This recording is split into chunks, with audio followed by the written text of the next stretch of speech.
Vernier Scalloper. Malibu. No wasting time today, we have to talk about Toy Story 2. Okay, so Toy Story, okay, the story of the toys. I'm starting to get into this perspective of the toys, okay? I'm really buying into the fantasy. I am seeing things from their eyes, from their perspective, from their struggle, you know, like this imminent fear, like this existential crisis, this like, we're going to be replaced any moment. We could be replaced, we could be thrown out, we could be given away, we could be donated. That is exactly what Woody is feeling at this moment, because his arm is it's a little bit fucked up, okay? If I remember correctly, this is because they were playing and I got a little bit rough.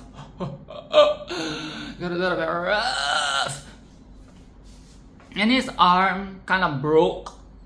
So now he's like fearing, because I am a broken toy. I'm going to get replaced. They're going to replace me with something new. So there's always that fear. But then he finds little penguin boy stashed away in the dust. And little penguin boy is like, I'm doing that because penguin boy doesn't have a voice. His voice is almost gone because they didn't fix his voice, okay? They didn't fix the voice box or something. Well, mommy promised that she will get it fixed, but she never. You see, adults are fucking horrible. Adults are rotten. Adults lie, you know. Oh, mommy will do it for you. Mommy will get you a new one. Mommy will do this. So fucking liar, bitch. Stupid. Like, okay, liar. How dare you? So yes, sad life of penguin boy. Okay, sad life of penguin boy. Everybody's looking out of the window again. I love it. I love it so much. The drama, okay? The tension, the fear. When they look out of the window, and they see like the new yard sale that mommy is like participating in, you know, selling away old shit. Is she going to get rid of us? Is she going to get rid of us? Are we next? You know, it is that fear. But this is also when we get introduced to the main villain of the film. And they once again did a very good job with making the villain so demonic. You know, this is a spawn of Satan. It's satanic. This man, is a collector, okay? He is this collector of toys, you know, vintage of vintage toys. And he's so slimy. He's like this,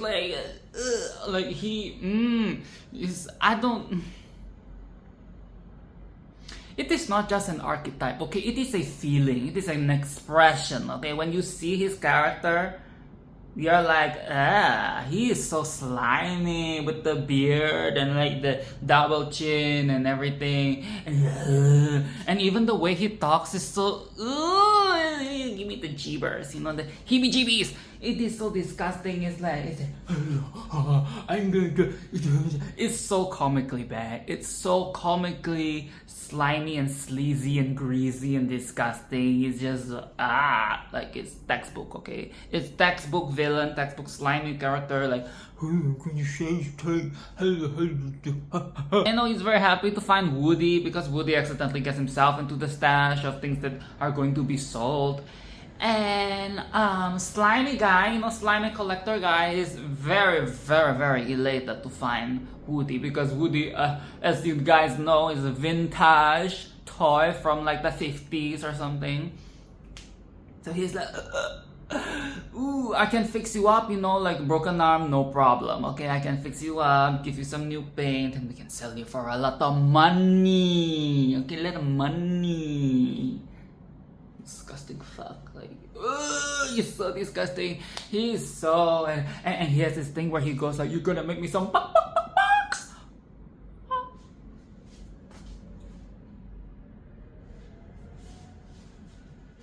Box. Like a chicken, you know, you get it? Like, you're gonna make me some bucks. But like, box. Ew! Like, no. It makes me like, ew. It makes my skin itch. Like, ugh. He's very hateable, okay? He's very hateable, and he's very deserving of vitriol. Okay? Now, we're jumping around, okay? The scene where the toys are crossing the road. You know, in the previous video, I said that the creative team, they're eating it down. They ate. They left no crumbs. They're just, you know, spewing out all these imaginative ideas of what the toys would do, what the toys can be doing, what the toys should be seen doing. Crossing the road, you know, the ginormous road, because in their perspective, they're very tiny. So it's like, cross it is a danger. It takes forever. Bitch. Like that is iconic, okay? That scene itself, it could be a short, okay? It could be a short film, like a short animated video, and that would be iconic of its own. On its own, that scene of a bunch of toys crossing the road. That was very good. That was amazing, okay? And they are so slow. They're so slow because they're so tiny, so it takes forever for them to cross. And when they start using the what do you call it, the traffic cones to like divert the traffic, and they end up like what do? They cause the cars to like go all sorts of directions, and they chaos. Okay, chaos and destruction. And it okay, I know the suspension of like disbelief is already off the roof, you know, like toys walking around and being sentient. Yes, it is very fantasy, okay? It is, we are talking about high fantasy here. But the cars just following, you know, those humans are driving the cars and they see a bunch of cones just placed and they just follow the liberties that they are taking. And I don't give a fuck, okay? It is not realistic at all. I'm already submerged in the fantasy, okay? I don't go back. Like, you know, the cars can start flying in the air for whatever reason, and I would be like, nom nom nom nom, eat it up. This is fucking amazing. I am already so sold with this second film. At this point, okay? So yes, we love how they misdirect the traffic, and speaking of driving, another scene is when they're driving around on a toy car in the toy store that is empty, so it's liminal vibes. Any liminality fans here?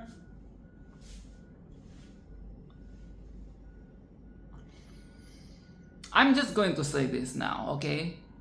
I think that one of the reasons why this film is so good and so iconic is that the different scenes, the different settings that the toys find themselves in, the different compositions, okay? They're all so good. They're all so good. Okay, this is not a very, this is a very random comparison, but you know, Outlast, the game Outlast, okay, video game nerds. Okay, horror nerds. So in the first game, we get all these different scenes, you know, the asylum, and then you get the showers, and you got the prison, you know, like it's like a lot of different types of settings, but they're so iconically good. They're so like distinct and purposeful in their own way, and they're all part of the same game. That is how I feel about with this film, okay? The different settings, the different locations. It is also fun and colorful and so purposeful, you know?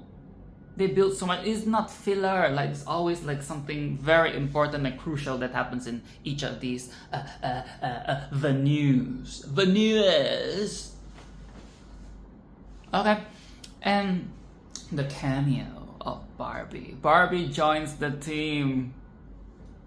You see, it is about time we have another woman in the team, okay? I mean, we have Mrs. Potato Head, but she's not really part of the action team. You know, she's staying at home wife.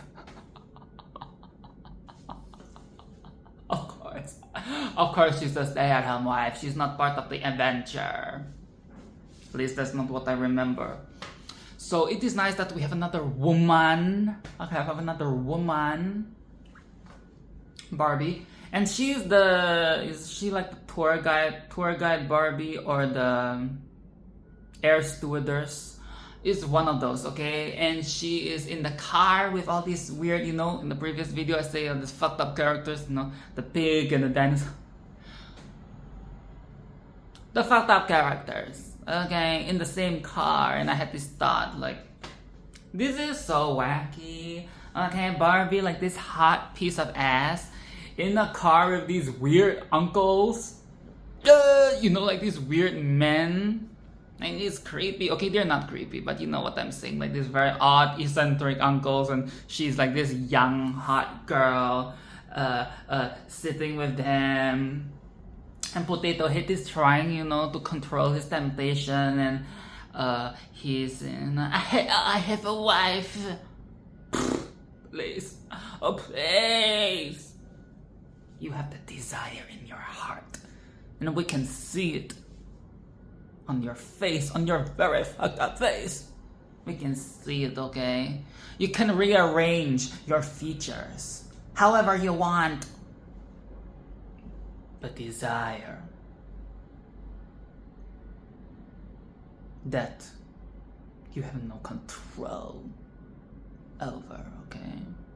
Desire is in the shape of a potato.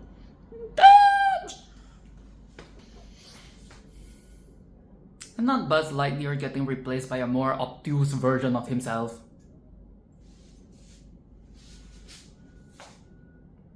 And that's the thing, I don't know if this is like intended, but a lot of times the themes have very like horror undertones, because getting replaced by another version of yourself from a shelf that is filled with like thousands of other versions of yourself, and they're all identical?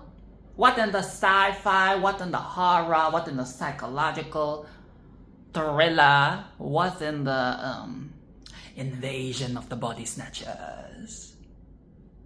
Bruh! This film, I don't know if it's intentional, but that's like genius, isn't it? Like it has like this horror undertone. Like a lot of these things, they have horror undertones. You know what I'm saying? Like in the previous film, we had the chimeras, the chimera toys.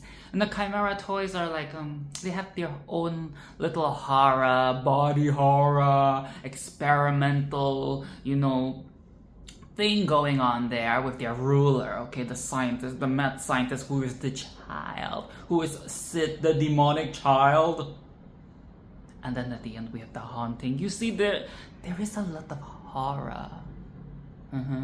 It is just like how Monsters Inc. is eldritch horror for kids. That is what I think it is. And Toy Story is psychological, okay? It's psychological, it's thriller, it's existential, it's alien invasion, it's supernatural, it's extraterrestrial. Okay, and honestly, I don't give a fuck about this Woody family reunion. I don't give a fuck, okay? I don't care about Grandpa here in a fucking box. How funny, right? Grandpa's in a fucking box. Wait, is that intentional as well?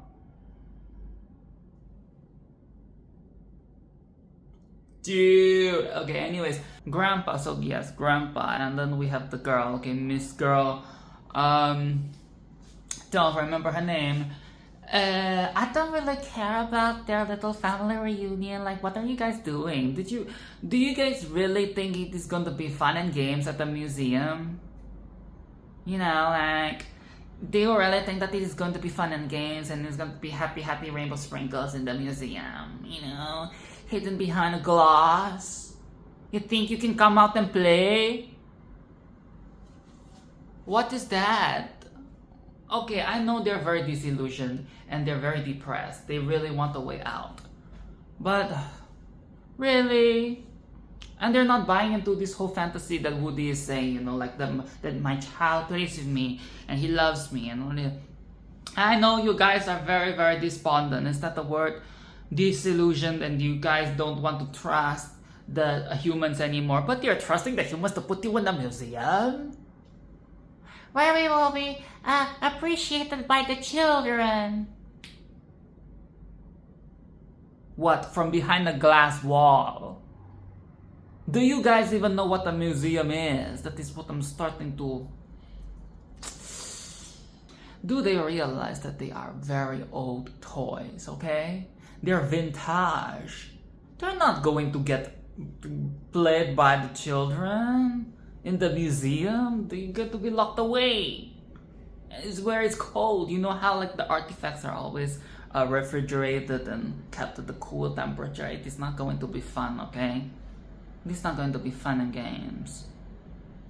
Be fucking for real! Judy! Let's just call her Judy. I don't know why that came to my head. Judy! And Judy's kind of annoying, okay, with her voice. I'm sorry. I'm sorry. I know I keep saying that we need more woman, but oh, she's annoying. Like, I'm sorry. I know that doesn't sound very progressive, but... And what the fuck is with Grandpa and his box? Okay? Metaphor aside, okay, Grandpa's in a box. Get out of the fucking box! Get out of the fucking box and let's escape together. What are you doing? Doing the like talking from behind the plastic. What the fuck is wrong with you? Get out of the box. Have you like atrophied or something? You know, like the humans in Wall-E, and they're always on like the chair and they atrophied and they can't actually move if they get out the chair. Like, are you like that as well? I doubt so. I think he's a choice, okay? He's trying to make us sympathize with him, like, oh, look at me, I'm inside of these bugs. I have a sad life, I just want to move to a museum. Fucking disgusting old fuck, like, get out. Shut up.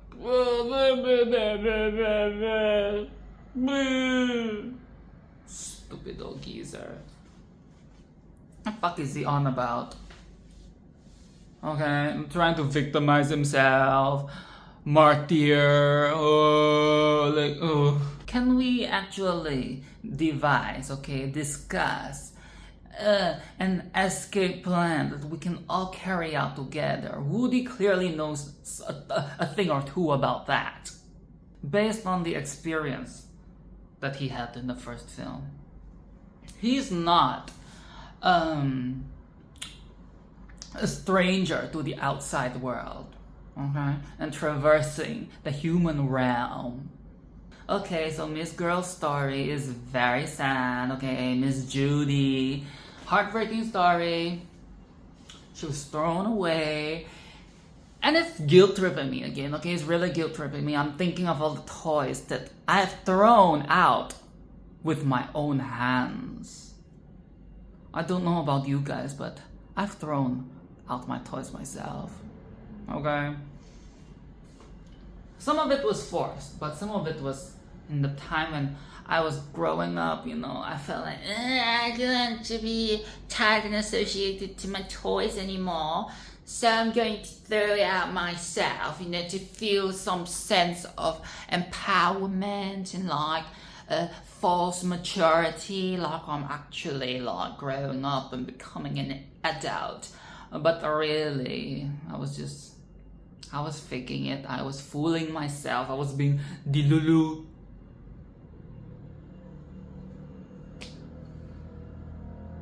I felt the guilt, okay? I felt the guilt. This is all coming back to me, okay? Coming back to me now. Coming back to me now. I felt bad. But that's about it, okay? I don't really care. For a sad story, she's still annoying. And why does her smile look so creepy? You know, when she does that. It's like, oh, okay, chill.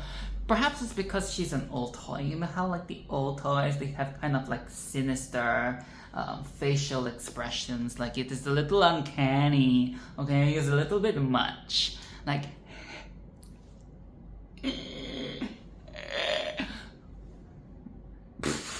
stop, Judy. You need to chill. You need to chill. You need to calm down. You're being too loud. You're being too annoying, okay? With your voice. Okay, I need to stop. People are going to attack me. People are going to attack me for attacking her voice. And they're going to say, like, Vernier Scalloper, are you deaf? Can you hear yourself? You sound like a fool. You sound annoying. Shut the fuck up. And another thing that I was wondering is that how do they even know that the museum thing is legit, you know? Like that this buyer isn't a scam? Are we just going to trust? Because like we're not the ones talking on the phone. This could be a very shady buyer, you know? This collector selling it to another collector for money, like I mean, it is okay for him because all he wants is to get the money. But you guys want like a safe place to stay, you know, like a happy future. I don't know if we can just trust that you're going to end up at the museum. A little bit gullible, you know. For people who are so wary of humans and stuff, shouldn't you guys be a little bit more prudent with your choices? You know, do a little bit more investigation before you commit. Well, I guess we can assume that they have done their research because they've been waiting for a long time and Woody came along. So I guess they had all that time to research and make sure, you know.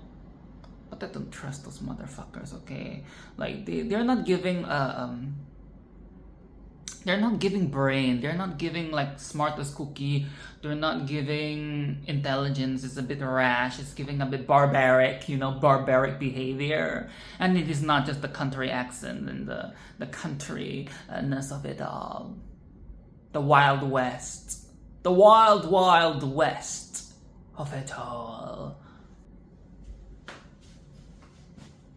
And the plot twist is that Grandpa, you know, Mr. Grandpa in the fucking box. Grandpa in the fucking box. Grandpa in the motherfucking box is the villain. He's the real villain. He has been the one that's making sure Woody never gets back to his friends, never gets back to his family. Good. That is good. Okay, that is good writing. The grandpa. Of course, it's the fucking disgusting grandpa. Disgusting, slimy fuck. Like flop. You're a flop. Nobody wants to play with you. Like, you know, I used to have this KFC figurine collection of, you know, like what is the name of the guy? The guy who created KFC. I had like a full collection of his figurines, and it has been it is an heirloom. Okay, I no longer have it actually, but it was an heirloom, and that is cuter than whatever the fuck Grandpa in the fucking box. Who is playing with that? You look like a garden gnome. You know what I'm saying? Like, he is not a toy that the kids would want to be fiddling and feddling and diddling and dangling with. You're a decoration. Okay, you're an artifact. Perhaps you really do deserve to be in the museum because ain't nobody gonna be playing with you. Ain't nobody going to be playing with your ass. Your old crusty ass.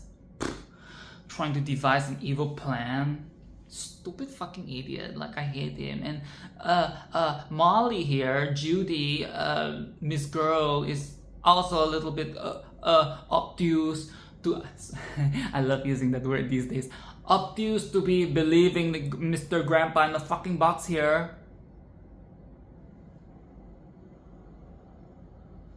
Dude, like, I know you're desperate. I know she's desperate, but come on now. We need to use our brains. It is not about brawn, okay? It's not just about brawn, it is about the intellect, okay? Intellect. And he comes out of the fucking box as well. Grandpa comes out of the fucking box. He came out and he like ting ting ting ting ting, and like he closed he screwed the thing so that Woody cannot go to his friends. He actually came out of the box. He is not atrophied. It is all an act. You see, I tell you, it is all a fucking act. It is all a freaking act. It is like, you know, you sit on a wheelchair on purpose so that people have to make way for you, or so that you can tell people to push you around type of situation. Or like, ew. Go back in your fucking box, you disgusting old piece of shit. Go back. I want to no, burying the box is not enough. Okay, we need to do incineration. We need to do an incineration. Okay, we need to do a cremation of Grandpa. Okay, Grandpa, your time is up. Okay, you have lived long enough. No museum for you, no house for you, no kids for you, no adults for you, no more humans for you. You are going into the oven. Okay, like the witch in Hansel and Gretel. You're going to the oven, okay? Into the oven, and you're going to come out as ashes. Okay, the Buzz Lightyear and Zurg fight scene. Bitch, that is extra, okay? You know, I said that every scene is crucial and purposeful and important. That scene, that little rivalry, superhero versus villain mini arc, that is not exactly essential, but I would say it is a DLC, okay? It is extra, okay? It is very extra, but I live for it, okay? It is a nice little like bonus scene. That is camp, okay? That is campy. And the Star Wars references, they're pushing all the right buttons with this. And I am your father. And you know, at the start, the boom, boom, boom, boom, bitch. I was like nerding out. I was like, bro.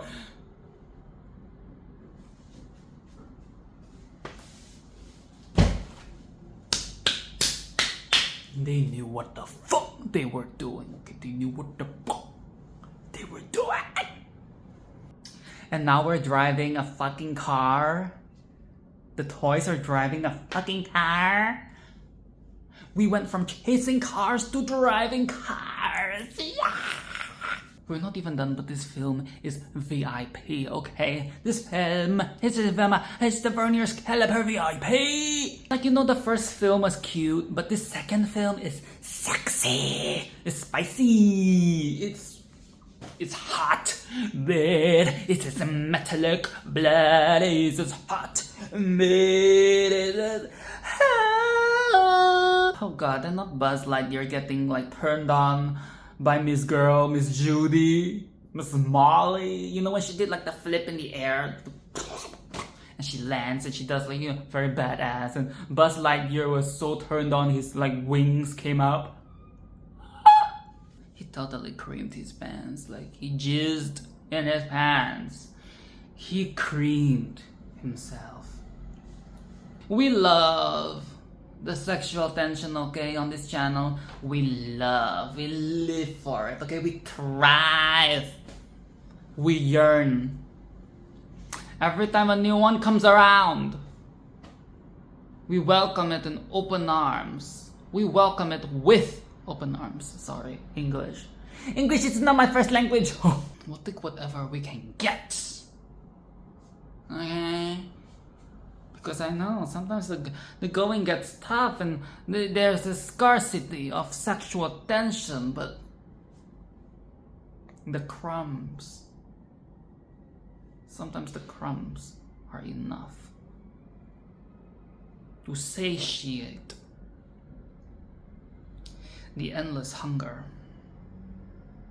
for the sexual moments. And you know the scene near the end when Penguin reveals that he has gotten his voice back.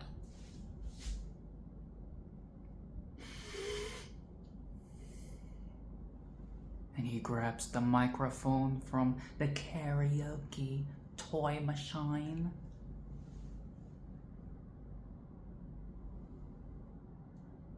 When you're older, everything will make sense.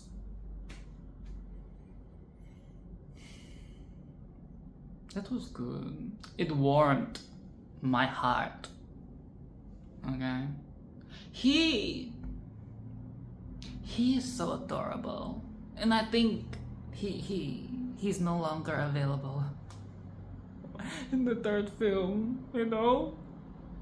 But I cherish the moments that we get to see him on screen. And you know, everybody came around and like to hear him sing, and it was moving. It was actually like, you know, that was really moving. I felt it. I wanted to be one of those toys, you know, like, you're singing again. Oh, you know what it is giving? It's giving like Celine Dion at like the Olympics. It's giving Celine Dion. It's giving Celine Dion at the Olympics. You know, singing for the first time in like a live audience after like a.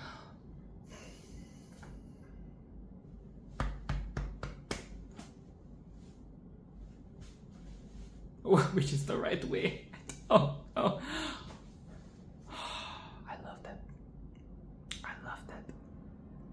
I loved it. I love this scene. I love this film. You know what they always say. If you like something so much, why don't you marry it? Why don't you marry it? Why don't you have sex with it? Why don't you fuck it? Well, it might be a little bit inappropriate because, you know, it's a kid's film. Okay, and you know we talk about how the characters are so lovable. We have to give it up for the villains, okay? The villains. They're demonic. They're so evil. They're evil and you cannot empathize with them. Absolutely not. Absolutely not. No swiping, no swiping, no swiping, no swiping. But they're good. Okay, their character design. They look so slimy and undesirable. They look so disgusting. They look so vile. They look so like textbook villain. So yes, I really enjoyed this film. It made me very happy, like genuinely, very, very, very, very happy to watch it. Like, I feel blessed. I feel grateful that I'm living in a lifetime where I am able to enjoy such a piece of art. We're getting sappy. We're getting sappy here. Okay. I'm not gonna spoiling the fantasy. I've already watched the third one as I'm filming this video. Okay, I've already watched the third one. I'm gonna be like figurative with the way I speak and say like I can't wait for the third one. I've already watched the third one, okay? And I know that there is a fourth one as well. That I have not seen. But the third one, when I finished the second one, I was thinking to myself, what's the third one going to be like? You know, I've heard things about the third one. Good things, a lot of good things. So I was like, you know, naturally the expectations start to bloom. And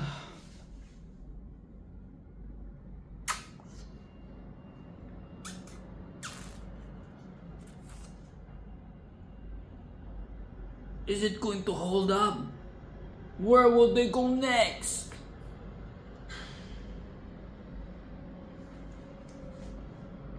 Anyways, This was really good. And I hope you join me for the next video where I will be talking about the third one. I'm taking a short break before I go on to the fourth one, okay? So expect a video in between Toy Story 3 and Toy Story 4 video. I'm still deciding what I will watch in the meantime because I need a break, okay? I need a short break from the emotional damage, the emotional damage that I have taken from watching the third one. Dude, nobody warned me. So yes, like and subscribe. Do all of that. I will see you in the third video. When you get over, everything will make sense.